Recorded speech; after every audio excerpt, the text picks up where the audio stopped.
Chapter 5. A Frosty Welcome. It was the last day of term, the beginning of a summer of freedom, and it flew by with very little work being done.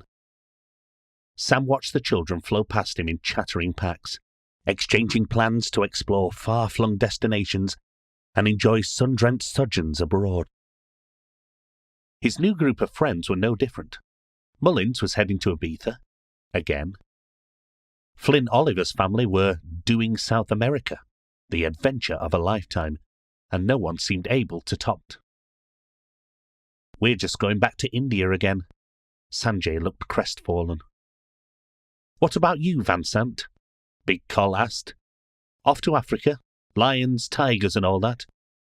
"Tigers are endemic to Central Asia," Adam Pinniswood piped up from beyond the group's periphery. Big Col flicked a crust of sandwich in his direction. Sam shrugged. "Dunno yet. Dad's been MIA all week. Something kicked off at the office, and he's barely been home since." All eyes were on him in an instant. "Go on, then." Mullins prodded him. "Spill the beans, you git." "Robbery." Sam couldn't help himself. "Armed." "No way." "Yup. Can't say more than that, I'm afraid." Big Col punched him in the shoulder. "You knob! Details, now!" "Well, all I know is that they broke in, killed a guard, and made off with something top secret."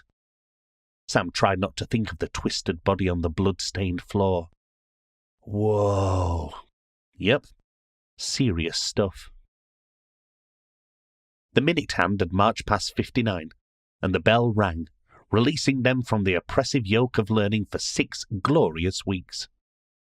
The goodbyes were varied, some emphatic, others fleeting. A few girls fought tears. Adam Pinniswood cried openly. Victoria was off to France with her uncle. "I'll miss you." She pressed close to Sam, her green eyes smiling, full of mischief.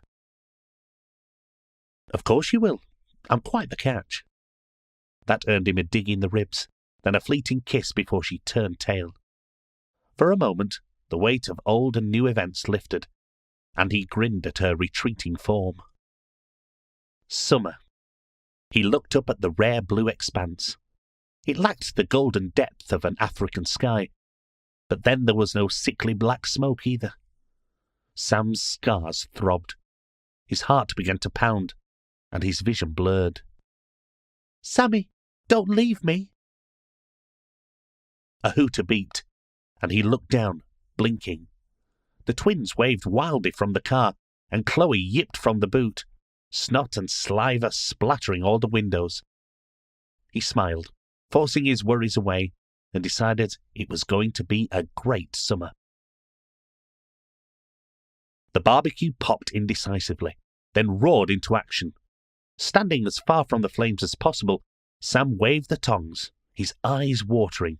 No matter where he stood, the smoke blew right in his face. This was his father's job, and no way to treat his trauma. Sodding fire. It was early evening, and, for once, rain had not soured a Saturday. The flames raced across the coal bags, and another sneaky puff of smoke caught him unawares.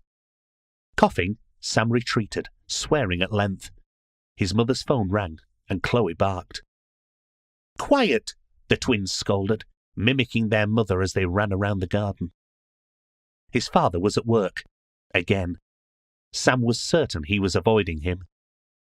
Hardly what Sam needed, after everything that had happened. He tried to talk to his mother about it, but was told to put his imagination to better use, and instead entertain his sisters with stories of floating robots and funny windows. "Your father's on the way." Angie Van Sant leant out of the window, phone pressed against her chest. "So don't put the meat on yet." "Goody, goody!" The twins raced onto the patio. Chloe chased them, snapping at their heels and sending them into fits of mock panic. They dashed across the lawn and dived into the Wendy house. Chloe leapt up at them, barking plaintively. "Becky, Amy!" Sam said. "Don't tease her. It's not nice." "Girls, come wash your hands," their mother called. Chloe knew what that meant, and deserted her quarry, racing inside to continue her never-ending quest for food. After sizzling steak, juicy chops, sausage, corn, and jacket potatoes, all smothered in garlic butter, they were all well and truly stuffed. Sam burped. "Excuse me," he managed before a hiccup quickly followed. The twins giggled. "Come on, girls. Help Mummy with your plates, please." Angie wiped the ice cream from their fingers before handing each a dish. "How was the audit?" Sam asked his father, who had arrived only a little late for the meal. Jasper looked surprised. Good. Very good, in fact. 98% for the third year in a row. Finished this morning. Takes a while to get through 272 floors. 73. Pardon? Nothing, Sam muttered, wondering how long his parents would continue to act as though he was stupid. His father rested his fork. "Look, I know we've not had a chance to talk yet about what happened. How's Harold?" Jasper looked away.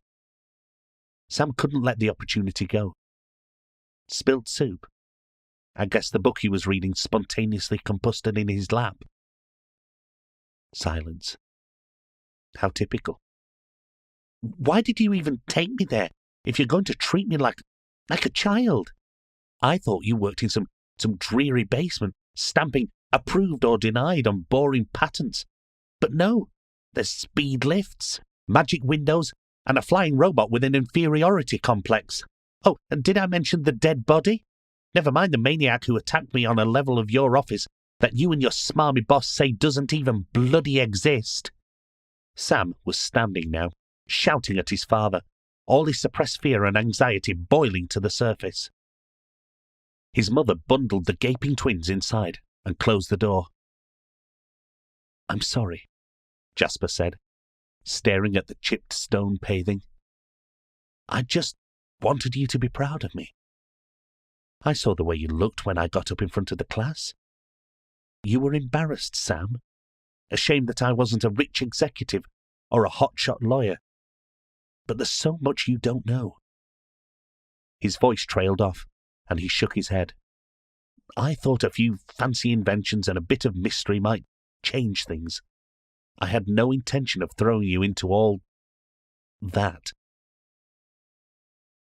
But tomorrow," he looked up, "tomorrow we'll start to explain things. Your mother doesn't approve, and I must admit I'm less than thrilled by the prospect. But now you know that there's something to know, well," he ventured a half smile, "you can't put the crap back in the cat, can you?" Sam managed a half laugh. His father was rarely crude. The tension between them lessened. "Sorry. I just felt like I was going to explode, and there's no one I can talk to about this. Even Mum thinks I'm nuts." "That's okay. She's used to it, living with me." "I do have a question for you."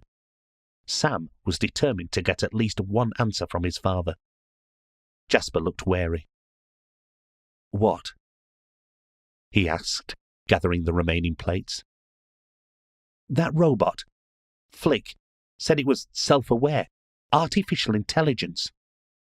"That's right. You've seen them movies. Isn't that a bad idea? Won't they get tired of taking orders and turn on us? Judgment Day and all that." Jasper laughed. "If you knew how many times I'd heard that. Our AIs aren't slaves, Sam. They're helpers. We don't order them to do anything. They're designed with a role in mind, and performing that duty is elective. Take Flick, for example. The job we do at the archives is one that serves the greater good, and that's what any intelligent life form wants. Peace, harmony, the protection of knowledge. Flick doesn't simply do a job a human is too lazy to do. She does the job many humans would be needed to do. She's quicker, better, and far more efficient. Just ask her. Sam forced a weak smile. It's a symbiotic relationship, his father assured him. Sam could see the logic, but remained dubious about the potential of an army of flying robots. He could not help but wonder what other secrets his father was keeping from him. Sundays at Arthur's Rest were usually lazy days. Sam could enjoy a little longer in bed, woken by the scent of cinnamon and coffee creeping up the stairs. It was the day of the Sunday papers, endless cartoons, online gaming, rich leftovers for Chloe, and a brief reprieve for Sam from his parents. It had something for everyone. This Sunday was different. It would be a day of answers. Sam was already up and dressed. Jasper popped his head around the bathroom door. He was dressed in jeans and a check shirt. A thick jacket hung over his arm. Bring your winter coat. Sam peered through the window at the sun-drenched lawn. There was not a cloud in the sky. You're kidding. It's going to be 25. I'm in shorts and sliders all the way. His father looked vexed. Trainers or boots would be better. And make sure it's a warm jacket. 4 bulky guards now lurked in the white-tiled lobby. Harold, it seemed, was yet to recover. I guess it's hard to bounce back from a bout of being dead, Sam muttered, eyeing the men. If his father heard the barb, he ignored it. 2 of the guards flanked the lift, and the others stood on either side of the room. They wore long black and purple coats, with a small silver badge on the collar, gloved hands folded over their stomachs. Well, well, sneered one of the guards near the lift as Sam and his father approached. Van Sant. Been a while. How's the leg? Jasper's hand instinctively strayed to his right thigh. It's fine, Greaves. I see you're still battling the functional end of a razor. Did you finally get kicked out of Prague? There can't be many stations left that will have you. The Man Mountain chuckled a nasty, humourless rasp. After your buddy Eindhoven went rogue, the council assigned the grown-ups to guard your dusty hovel. He looked around with disdain. Trust me, I'm no more pleased by it than you are. Jasper's face was ashen. It was Eindhoven, but he nearly killed Sam. Ha! You didn't know? Greaves gloated. Priceless. Your finger was always fumbling for the pulse, Van Sant. Wasn't he best man at your wedding? Classic. His gaze drifted to Sam. Greaves did not have what one could call a pleasant face. His nose was bulbous and misshapen, a purple hue to its tip and edges. His eyes were too close together, and the massive jaw that jutted from his skull was covered in coarse stubble, trying to hide a long scar that stretched from chin to ear. This your boy? Sam could feel sweat trickle down his spine. Got more to him than you do, Van Sant. Must get that from his mother. How is the lovely Angelique? Talk about punching above your weight. The guard closest to Sam left his post at this point. Where to, Jasper? The man's accent had the musical twang of the Caribbean. Standing shoulder to shoulder with Greaves, he was equal of size, with dark skin and thick dreadlocks. Sam noticed his eyes were a striking hazel, flecked with dots of green and grey. The college, please, Abiwi. Greaves let out a scoff. Huh, the Invisible College? Why? He indicated Sam with a curt nod. He's not old enough. What business have you got there? That's enough, man, Abiwi snapped. He turned to Jasper when the lift door opened. I'm afraid, given the current situation, you have to go through Shenpi. Jasper nodded. We've brought jackets. Just jackets? The password is Sandcastle. Some egghead's idea of a joke, I think. Sandcastle. Jasper nodded. Greaves? The man said nothing. However, Sam noticed his middle finger made heavy work of scratching his neck when they passed. You may want to put that on now. Sam's father pointed at his jacket. A second later, the lift door slid open, and an arctic blast of air rushed in, carrying thick snow, whipping and swirling around them. Sam stood dumbstruck, staring out at the high white mountains before them, whilst his father zipped his coat up to his chin and stuffed his arms into deep pockets. Come on! Frost was already forming on his glasses. Stay behind me, and whatever you do, don't turn around. Despite the brief blast of snowy air, none appeared to be falling on the mountain, which glistened under the starry sky. Ignoring the only piece of advice he'd been given, Sam turned around and nearly suffered a heart attack. There was no lift behind him. No door. In fact, there was nothing behind him. Well, not for several thousand feet at least. For 2 strides away, the ground vanished into darkness. He panicked and lurched into his father's back, sending the pair tumbling to the ground. "Sam!" came the muffled remonstration. Jasper's head and shoulders were buried in the snow. "Are you lost, stranger?" a voice asked. Sam looked up at the dark shape looming over them, blotting out the stars. One became several shapes. Fur-hooded men now stood between them and safety. The newcomers held long staffs with heavily studded points touching the snow. Curved blades swung from their hips, and a long strip of cloth was wound around each face. "The Guardians of Shen Pi," his father said, as if it would mean something to Sam. Jasper tried to rise. 7 swords slid from their scabbards, flashing in the moonlight. "Please do not move again." Sam's stomach tightened, the tips of several blades less than an inch from his face. "We, the few... Wait, that's not it. Sandcastle," Jasper shouted, hunched over on sodden ground. "Sandcastle, damn it. Gen C." The swords slid into their sheaths, and Sam was lifted to his feet. "My apologies, Mr. Van Sant." Gen C's voice could have come from any of the hoods, "but I'm sure you'll appreciate the necessity for caution." I do. All but one of the guards retreated, joining a row of men who formed an ominous corridor leading towards the summit. As they passed, Sam was surprised to see that every other man was in fact a statue. Each stony sentinel carried a burning torch or a short bow, their arrows nocked and ready to be drawn. Others held supple throwing spears.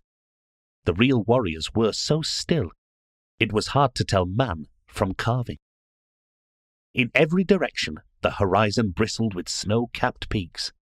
The wind whipped across the lip of the summit in swirling charges. As it rose towards the peak, the outcrop widened to create an avenue leading to a stone fortress set into the mountain. Taking a torch from the nearest statue, the man called Gen C led them towards the stronghold. It was no fairy tale castle, rather a squat, solid series of interlinked buildings slathered in snow and ice. It was foreboding. Sam could just make out a pair of carved dragons guarding the entrance, weathered claws extended, their faces sculpted into a perpetual snarl.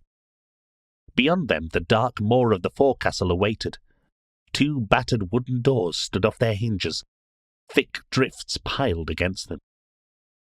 Sam felt yet more questions amassing. Where are we? And just how the hell did we get here? Speed lift, of course.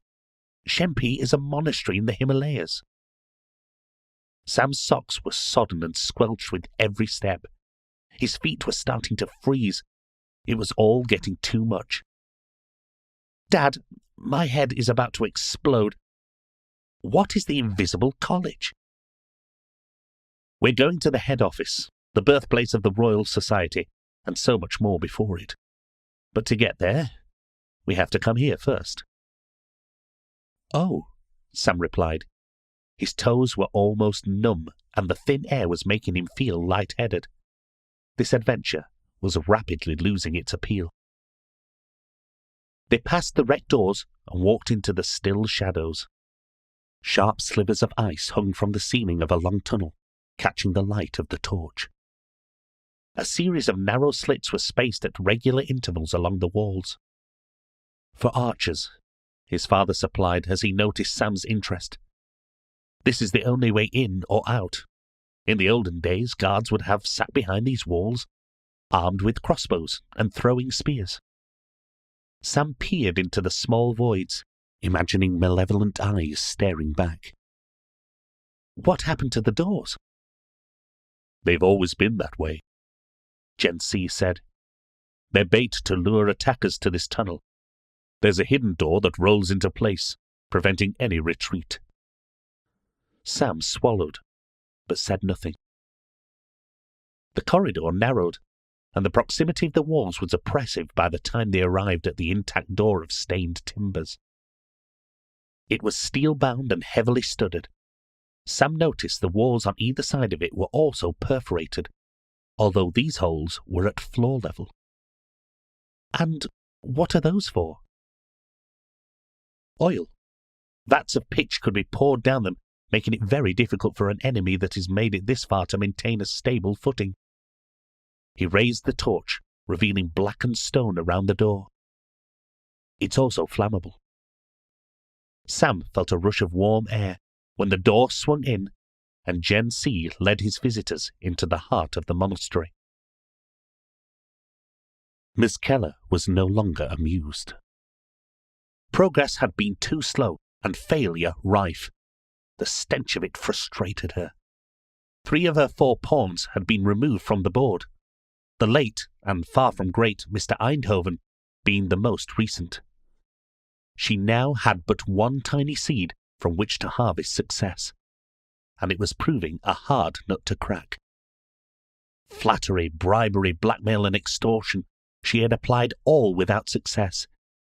It was time to go back to basics. Good old-fashioned fear. The person opposite her was enduring a great deal of that right now, and had suffered for several hours. Fear, she imagined, would be a welcome relief from pain. "Of course, if you continue to refuse, we will never harm you again. In fact, we'll even keep you alive when you'd otherwise wither. Your family, however, will always suffer, and you will watch, taking in every detail, creating beautiful, enduring memories to cherish during the long life that I will make sure you live. Am I making myself clear?" Her victim was slow to reply, sweat-drenched and shuddering from the capsaicing gas, from relentless and untold agony. Burning from the inside out, she used it as an encouragement in the interludes between their little chats to keep the mind focused. "Yes." It was barely a whisper. "Good," she smiled. "I trust we've reached an accord." The figure nodded, head slumping. "Excellent." Miss Keller rose, smoothing the front of her crimson silk blouse, nails painted, a perfect jet black. "You have a month, 2 at the most. After that, well, I'm sure you can imagine." She turned and left the room, heels clicking a steely march.